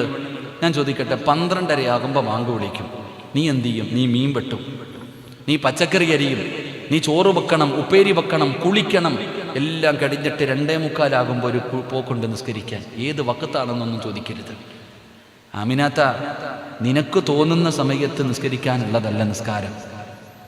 അല്ലാഹു ഇന്ന സലാത്ത കാനത്ത് അലൽ മുഅ്മിനീന കിതാബൻ മൗഖൂത്ത. അല്ലാഹു ഒരു സമയം നിശ്ചയിച്ചിട്ടുണ്ട്, അപ്പോൾ വേണം നിസ്കരിക്കാൻ. നിനക്ക് തോന്നുന്നത് പോലെ നിസ്കരിക്കാനുള്ളതല്ല. ഫവൈലുൽ ലിൽ മുസല്ലീന അല്ലദീന ഹും അൻ സ്വലാത്തിഹിം സാഹൂൻ അല്ലദീന ഹും യുറാഊന വയംനഊനൽ മാഉ. നിനക്കുള്ളതാ വൈല്. വൈലെന്ന് പറയുന്ന നരകം നിസ്കരിക്കുന്ന നിനക്കൊക്കെ വേണ്ടി അള്ളാഹു ഒരുക്കി വെച്ചിട്ടുണ്ട്. അള്ളാഹു കാക്കുമാറാകട്ടെ. നമുക്ക് ന്യായ ഉസ്താദെ മീൻ പറ്റിയാൽ ഞാൻ ശരീരം വിയർത്ത് നിൽക്കുകയാ. കരി പറ്റി കേട്ടിട്ടുണ്ട്. എന്താ കരി പറ്റിയ കുളി നിർബന്ധമാ? കുളി നിർബന്ധമാകുന്ന കാര്യങ്ങളിൽ പെട്ടതാണോ മീൻ പറ്റിയാൽ കുളി നിർബന്ധമാകോ? ആകോ? പച്ചക്കറി അരിഞ്ഞാൽ ശരീരം വിയർത്താൽ കുളിച്ചിട്ട് നിസ്കരിക്കാവുന്നു. നിനക്ക് ആരാ പഠിപ്പിച്ചെന്ന്? കുളി നിർബന്ധമാകുന്ന വിഷയങ്ങളിൽ പെട്ടതാണോ അതൊക്കെ? അല്ലല്ലോ. മീൻ വെട്ടിക്കൊണ്ട് നിന്നാൽ ബാങ്ക് വിളിച്ച കയ്യും കാലും കഴുകിയിട്ട് നിസ്കരിക്കണം. അല്ലാതെ 2:30 വരെ 3:30 വരെ നീയൊക്കെ ഇട്ട് ഉരുട്ടുന്നുണ്ടല്ലോ. തരും പടച്ചവൻ, അങ്ങോട്ട് ചെന്നാൽ മതി. അള്ളാഹു കാക്കുമാറാകട്ടെ. 7 വയസ്സുള്ളവനോട് നിസ്കരിക്കാൻ കൽപ്പിക്കണം. 10 വയസ്സായിട്ട് നിസ്കരിക്കാത്തവൻ എന്ത് ചെയ്യണം? പറയണ മക്കളെ എന്ത് ചെയ്യണം? അടിക്കണം. കള്ളം പറയരുതട്ടാ. നിസ്കരിക്കാത്തതിൻ്റെ പേരിൽ മക്കളെ തല്ലിയ ഒരു വാപ്പയെങ്കിലും ഉണ്ടെങ്കിൽ ഒന്ന് കൈവക്കിക്കുക. ഒന്ന് കൈവക്കിക്കുക. ഏതെങ്കിലും നിസ്കരിക്കാത്തതിൻ്റെ പേരിൽ മക്കളെ തല്ലിയ ഒരു ഉമ്മ കൈവക്ക്. മൊബൈല് തരാത്തതിൻ്റെ പേരിൽ പട്ടിയെ തല്ലുന്ന പോലെ തല്ലിയിട്ടുണ്ട്. അല്ലാഹു പടച്ചവൻ കാക്കുമാറാകട്ടെ. നിങ്ങളെന്താ വേണ്ട, ഞാൻ നിങ്ങളെ പരിഹസിച്ചൊന്നുമല്ലടോ. ഞാൻ നിങ്ങളെ പരിഹസിച്ചൊന്നുമല്ല. ഈ കൈപൊക്കാത്തവരുടെയൊക്കെ മക്കൾ 5 നേരം പള്ളിയിൽ പോയി ജമാഅത്തായി നിസ്കരിക്കുന്നവരാണെന്ന് വിശ്വസിക്കാൻ ഞാൻ മലക്കൊന്നുമല്ല. ഞാൻ നിങ്ങളെപ്പോലെ ചോറുണ്ടെന്നവന്. അല്ലാഹുമാന്തരമാറാകട്ടെ. ഇതാണ് നമ്മുടെ അവസ്ഥ. ഇതാണ് നമ്മുടെ അവസ്ഥ. പിന്നെ തല്ലാൻ പറ്റുമോ? ഇല്ലേ. തല്ലാനെങ്ങാനും വീട്ടിൽ പോയാൽ മക്കൾ ആ കമ്പെടുത്ത് നമ്മളെ തല്ലും. അള്ളാഹു കാക്കുമാറാകട്ടെ. എൻ്റെ പ്രിയപ്പെട്ട സഹോദരങ്ങളെ, നിസ്കരിക്കാൻ പറഞ്ഞാൽ വയ്യ. കള്ളു കുടിക്കരുത്. അള്ളാഹുവിന്റെ വിശുദ്ധമായ ഖുർആൻ പറയുന്നു, ഒരു തുള്ളി നിന്റെ തൊണ്ടയ്ക്ക് താഴെ ഇറങ്ങിയാൽ നീ സ്വർഗത്തിൽ പോകൂല. കള്ളു കുടിക്കാൻ പാടില്ല. അള്ളാഹു നമുക്ക് ഈമാൻ തരുമാറാകട്ടെ. കള്ളു കുടിക്കുന്നവൻ സ്വർഗത്തിൽ പോകില്ല. ഉസ്താദന്മാര് പറയുക, ഖുർആൻ പറയുക. ഇപ്പൊ ആരെങ്കിലും കള്ളു കുടിക്കോ? ഇങ്ങോട്ട് നോക്കും മനുഷ്യന്മാരെ. കടിയും വെള്ളമൊക്കെ വരട്ടെ. നിങ്ങൾ ആരെങ്കിലും കള്ളു കുടിക്കുവോ? ഇപ്പൊ ആരും കള്ളു കുടിക്കത്തില്ല. എല്ലാം കഞ്ചാവ് അടിക്കുന്നത്. ഇപ്പൊ MDMA ഒക്കെ അടിച്ചിട്ട് കറങ്ങി കറങ്ങി നടക്കാം. അല്ലാഹു അലം. ഉസ്താദെ നിങ്ങളൊന്ന് അടിച്ചു വെക്കാനാ പറയുന്നത്. ചെറുപ്പക്കാര് പറയും ഒന്ന് പുകച്ചു വെക്കാം. ഉസ്താദ് വലിച്ചു വെക്കാൻ. അടച്ചറപ്പേ. അല്ലാഹു കാക്കുമാറാകട്ടെ. ഞാൻ ഒരു കാര്യം ചോദിക്കട്ടെ. ഇവിടെ പ്രായമുള്ളവരൊക്കെ ഇരിക്കുന്നുണ്ടല്ലോ. ഒരു 20 കൊല്ലം മുമ്പ്, ഒരു 15 കൊല്ലം മുമ്പ് നിങ്ങൾ സങ്കല്പിക്കുക. ഈ പ്രായമുള്ളവരുടെയൊക്കെ ചെറുപ്പകാലത്ത് പള്ളിയിൽ നിസ്കരിക്കാൻ വരുന്ന ഏതെങ്കിലും ഒരു മനുഷ്യൻ കള്ളു കുടിക്കുവോ? കുടിക്കുവോ? കള്ളു കുടിക്കുന്നവൻ പള്ളിയിൽ വരുവോ? വരൂല. പള്ളിയിൽ വരുന്നവൻ കള്ളും കുടിക്കൂല. വ്യഭിചരിക്കുന്നവൻ പള്ളിയിൽ വരൂല. വ്യഭിചരിക്കുന്നവൻ പള്ളിയിലും വരില്ല. പള്ളിയിൽ വരുന്നവൻ വ്യഭിചരിക്കാൻ പോകൂല. പലിശ കച്ചവടം നടത്തുന്നവൻ പള്ളി കയറൂല. പള്ളി കയറുന്നവൻ പലിശ കച്ചവടം നടത്തൂല. ഇന്നോ കള്ളും കുടിക്കും, പള്ളിയിൽ നിസ്കരിക്കാനും വരും. വ്യഭിചരിച്ച് നടക്കും, പള്ളി കമ്മിറ്റിക്കകത്ത് കയറിയിരിക്കും. ലോട്ടറി എടുത്തുകൊണ്ട് 1ാമത്തെ സഫി വന്നിരുന്ന ആമിയും പറയും. അല്ലാഹു കാക്കുമാറാകട്ടെ. അല്ലാഹു കാക്കുമാറാകട്ടെ. പള്ളിയിലെ ഖതീബിന് തന്നെ പ്രസംഗിക്കാൻ പേടിയാ. വെള്ളിയാഴ്ച ദിവസം പള്ളിയിലെ ഖതീബ് കയറി നിന്നിട്ട് കള്ളുകുടിയെക്കുറിച്ച് പറഞ്ഞാൽ, പലിശയെക്കുറിച്ച് പറഞ്ഞാൽ, വ്യഭിചാരത്തെക്കുറിച്ച് പറഞ്ഞാൽ പള്ളിക്കകത്തിരിക്കുന്നവൻ തന്നെ പറയും, ഇതെന്നെ കുറിച്ചാളിയാ പറയുന്നേ, ഇതെന്നെ കുറിച്ചാളിയാ പറയുന്നേ എന്നവസ്ഥ. എൻ്റെ പ്രിയപ്പെട്ട സഹോദരങ്ങളെ, കള്ളും കഞ്ചാവും വല്ലാതെ വർദ്ധിക്കുകയാണ്. എൻ്റെ പ്രിയപ്പെട്ട സഹോദരങ്ങളെ, ഇന്നത്തെ ചെറുപ്പക്കാരോട് ഉസ്താദ് പറയുന്നു, മക്കളെ നല്ലപോലെ നടക്കടാ, ശരീരം മറച്ച് നടക്ക്. എൻ്റെ പ്രിയപ്പെട്ടവരെ, മുടിയൊന്നു വെട്ടടാ ചെറുപ്പക്കാരാ. അല്ലാഹു ആലം. പടച്ചോനെ, ചെറുപ്പക്കാരുടെ ഒക്കെ മുടി കാണണം. കുരുവിക്ക് കയറി കൂടുവെക്കാൻ പറ്റുന്ന രീതിയിൽ വളർത്തിക്കൊണ്ട് നടക്കുക. എല്ലും തോല് പോലെ ഇരിക്കും. മുടി ഇത്രയുണ്ട്.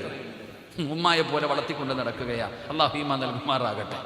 എൻ്റെ പ്രിയപ്പെട്ട സഹോദരങ്ങളെ, മുട്ടുപൊക്കളിൻ്റെ ഇടയിലുള്ള ഭാഗം ഔറത്ത. അറിയാത്ത ആരെങ്കിലും ഉണ്ടോ? മുട്ടുപൊക്കളിൻ്റെ ഇടയിലുള്ള ഭാഗം ഔറത്ത.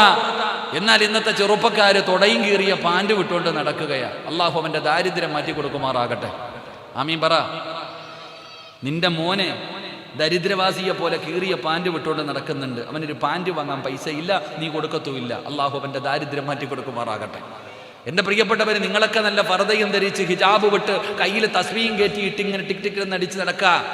മോൻ കീറിയ പാൻറ്, തുട കീറിയ പാൻറ് വിട്ടുകൊണ്ട് ഇങ്ങനെ നടക്കുന്നു. പണ്ടത്തെ പെണ്ണുങ്ങളെന്ന് പറഞ്ഞാൽ എങ്ങനെയെന്നറിയോ? എൻ്റെയൊക്കെ ഉമ്മ, ഞാൻ ഓർമ്മയുണ്ട്, നിങ്ങളുടെയൊക്കെ ഉമ്മമാർ, നമ്മളൊക്കെ സ്കൂളിൽ പഠിക്കുന്ന കാലത്ത് അവർ ഡ്രസ്സ് കഴുകുമ്പോൾ ഒരു ബട്ടൺസ് പോയിട്ടുണ്ടെങ്കിൽ തച്ച് തരും. നമ്മുടെ ഉടുപ്പ് എവിടെയെങ്കിലും കീറിയിട്ടുണ്ടെങ്കിൽ അവർ തച്ച് തരും.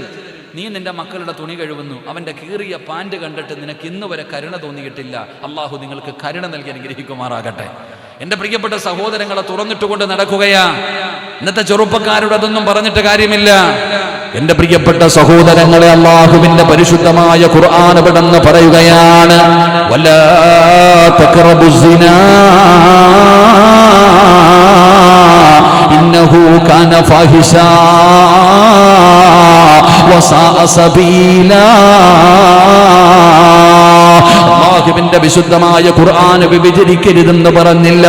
നിങ്ങൾ വ്യഭിചരിക്കല്ലേ എന്നല്ല പറഞ്ഞത്, നിങ്ങൾ ശാരീരികമായി ബന്ധപ്പെടരുതെന്നല്ല അല്ല പറഞ്ഞത്. വലാ തഖറബുസ്സിനാ, അതിനോട് അടുക്കുന്ന കാര്യങ്ങൾ പോലും ചെയ്യരുത്. അന്യപുരുഷന്റെ ശരീരത്തെ തൊടുന്നത്, അന്യ പെണ്ണിന്റെ ശരീരത്തെ തൊടുന്നത്, പടച്ചവനെ അത് വ്യഭിചാരമാണത്, പാപമാണ്, പാപമാണ്. പണ്ടേ നീ സലാം പോലും പറയാൻ പാടില്ല. ഒരന്യ പുരുഷനോട് നീ സലാം പറയരുത്. ഒരന്യ പുരുഷന്റെ മയ്യത്ത് നീ കാണരുത്. അല്ലാഹുവിന്റെ പരിശുദ്ധമായ ദീനപെടെന്ന് പറയുമ്പോ ആണും പെണ്ണും എവിടെയാണോ? സ്കൂളിൽ പഠിക്കുന്ന കൂട്ടുകാരന്റെ ബൈക്കിന്റെ പുറകിൽ കയറി കെട്ടിപ്പിടിക്കുന്ന കാലമാ, ചേർന്നിരുന്ന് സെൽഫി എടുക്കുന്ന കാലമാ. പടച്ചവനെ ഇന്ന് പ്രണയ ദിനമായിരുന്നല്ലോ. ഫെബ്രുവരി 14 പ്രണയിക്കുന്നവരുടെ ദിനമാണ്. റബ്ബേ, പ്രണയിക്കുന്ന ഒരു ദിവസം ആഘോഷിച്ച ഒരുപാട് പേരുണ്ടല്ലോ. ഇന്ന് പ്രണയ ദിനമായിരുന്നു. പലരും അങ്ങോട്ടും ഇങ്ങോട്ടും ഗിഫ്റ്റ് വാങ്ങിച്ചു കൊടുത്തിട്ടുണ്ട്. അല്ലാഹു ഈമാൻ നൽകുമാറാകട്ടെ. പ്രണയ ദിനം, പ്രണയിക്കുന്നവർക്ക് വേണ്ടിയുള്ള ഒരു ദിവസം. ഒരു വർഷത്തിൽ 365 ദിവസം കണ്ടുണ്ടെന്ന ഒരു ദിവസം പ്രണയിക്കാനും ബാക്കിയുള്ള ദിവസമൊക്കെ തല്ലാനും അല്ലാഹു ഈമാൻ തരുമാറാകട്ടെ. ഒരു ദിവസം ഇന്ന് ഗിഫ്റ്റ് വാങ്ങിച്ചു കൊടുത്തു. പെണ്ണുമ്പിള്ളയ്ക്ക് മേടിച്ചു കൊടുത്ത ഭർത്താവുണ്ട്, പെണ്ണുമ്പിള്ളയ്ക്ക് വരെ മേടിച്ചു കൊടുത്തു. ഇന്ന് സുബ്ഹാനല്ലാഹ്, ഭർത്താവ് ഭാര്യയ്ക്ക് ഗിഫ്റ്റ് വാങ്ങിച്ചു കൊടുത്തിരിക്കുക. ആലോചിച്ച് നോക്കണം. പിന്നെ എങ്ങനെ പണ്ടത്തെ പെണ്ണുങ്ങൾ, ഈ അടുത്ത് ഞാൻ കേട്ടത്, ഒരു പെണ്ണ് ഭർത്താവിനെ വിളിക്കുക, എടാ അതിങ്ങെടുക്കടാ. ഇന്നത്തെ പുതിയ ട്രെൻഡാ, പെണ്ണുങ്ങൾ ഭർത്താവിനെ വിളിക്കുന്നത്. പണ്ടത്തെ പെണ്ണുങ്ങൾ നിങ്ങൾ കുട്ടികളുടെ ഉപ്പ, ഇപ്പൊ ഇങ്ങെടുക്കടാ, ഇങ്ങട് ഭർത്താവിനെ വിളിക്കുക, ഇങ്ങെടുക്കാൻ. അല്ലാഹു അലം, കാലം പോയ പോക്ക്. ഈനാമ്പേച്ചിക്ക് മരപ്പട്ടി കൂട്ട്, ഇതവസ്ഥ. ഭർത്താവിൻ്റെ പേര് വിളിക്കുന്ന പെണ്ണുങ്ങളില്ലേ? സുബ്ഹാനല്ലാഹ്, അല്ലാഹു ഈമാൻ തരുമാറാകട്ടെ. എടാ വാടാ പോടാ ബന്ധമായി പോയി. ചുമ്മാതല്ല ആമിന, ഓൻ എടാ വാടാ ആയി പോയത്. എടാ വാടാ എന്ന് വിളിക്കുന്ന പെണ്ണുങ്ങളെന്ന്. ഇതൊക്കെ പറയാൻ പാടില്ല. ഇതൊക്കെ പറഞ്ഞ ഉസ്താദ് നിങ്ങൾക്കിതൊന്നും അറിയാഞ്ഞിട്ടാ. നിങ്ങൾ ഏത് നൂറ്റാണ്ടിലാണ് ജീവിക്കുന്നത്? 6-ാം നൂറ്റാണ്ടിലെ കാട്ടറബികളെ പോലെ ഒന്നും നടന്നാൽ പോരാ, പുറത്തേക്കൊന്ന് ഇറങ്ങി. നിങ്ങളൊക്കെ ആ ജുബയും തുപ്പിയൊക്കെ ഒന്ന് ഊരിയിട്ട് വെളിയിലോട്ട് ഇറങ്ങി ജീൻസും പാൻറ്റും വിട്ടിട്ട് നടക്കാം. എൻ്റെ പൊന്നു പെങ്ങളെ, നിങ്ങൾക്കൊക്കെ എന്ത് വേണമെങ്കിലും കാണിച്ചോ. നീ ഗിഫ്റ്റ് കൊടുക്കുകയോ അവൻ്റെ തലയിൽ കയറിയിരിക്കുമോ? കല്യാണത്തിനൊക്കെ പോകണം. ഇപ്പോൾ ഫർദയും ഹിജാബൊക്കെ, ഇതിൻ്റെയൊക്കെ യഥാർത്ഥ കോലം കാണാൻ കല്യാണ വീട്ടിൽ പോകണം. സുബ്ഹാനല്ലാഹ്, യൂട്യൂബിൽ കിടക്കുന്നുണ്ട് പ്രായം ചെന്ന തള്ളയുടെ ഡാൻസ്. ഖബറിലേക്ക് കാല് നീട്ടിയിരിക്കുന്ന ഉമ്മയുടെ ഡാൻസും യൂട്യൂബിൽ. കുറേ നാൾ മുമ്പ് ചാമ്പിക്കോ പറഞ്ഞുകൊണ്ട് കുറേ നാൾ നടന്നു. ചാമ്പിക്കോ എന്നാ പറഞ്ഞത്. അപ്പം എല്ലാം ഇങ്ങനെ നടന്നു. എന്ത് വേണമെങ്കിലും നിങ്ങൾ കാണിക്ക്. ഈ രാജ്യം അങ്ങനെ, ഈ രാജ്യത്ത് എന്ത് വേണമെങ്കിലും നിങ്ങൾക്ക് ചെയ്യാം, എങ്ങനെ വേണമെങ്കിലും നടക്കാം, ഒരു കുഴപ്പമില്ല. നിനക്ക് ഇഷ്ടമുള്ളത് ധരിക്ക്, കൊടുക്ക്, എന്ത് വേണമെങ്കിലും. കല്യാണം കഴിഞ്ഞിട്ട് സ്വമേധയാ കൊടുത്ത കേസില്ല. അല്ലാഹു കാക്കുമാറാകട്ടെ.